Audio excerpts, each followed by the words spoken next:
Every day after school, I'd take the long way home just to see her.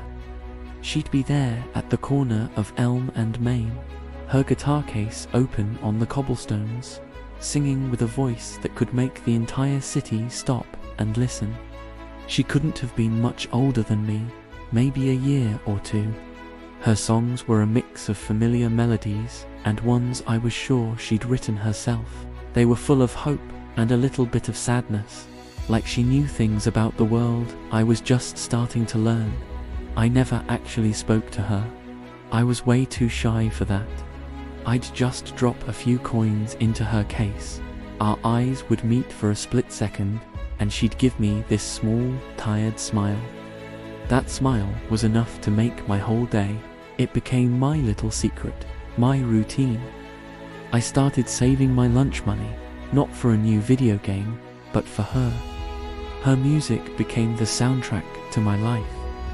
I'd imagine walking up and finally telling her how her songs made the noisy, chaotic city feel a little less lonely, a little more like home. I pictured us talking for hours, sharing stories, maybe even writing a song together. That was the dream anyway. Then, one Tuesday, I rounded the corner, my pocket heavy with coins, ready for my daily dose of her music, but the spot was empty. The corner felt unnervingly quiet, without her voice filling the air. Her usual small crowd of listeners was gone, replaced by the usual rush of people heading home from work. My heart sank. I told myself she was probably just sick, or maybe had a big test to study for. I was sure she'd be back tomorrow, but she wasn't, or the day after that. The whole week crawled by, and that corner stayed empty and silent.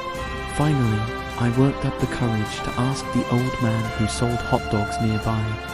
He always listened to her play, tapping his foot to the rhythm. He just looked at me with these sad eyes and shook his head. "Some new guy took her spot," he said, pointing to a man with a saxophone who was setting up. So I walked over to the new musician and asked if he knew what happened to the girl with the guitar. He just shrugged.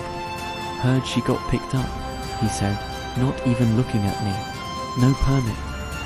The authorities took her and her stuff away a few days ago." My heart just dropped, taken away, just like that.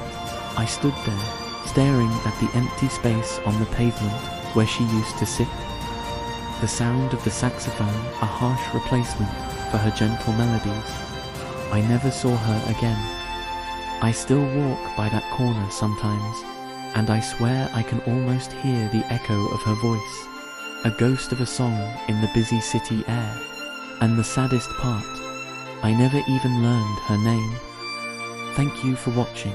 Please subscribe for more stories if you enjoyed this one. Like and share if this resonated with you.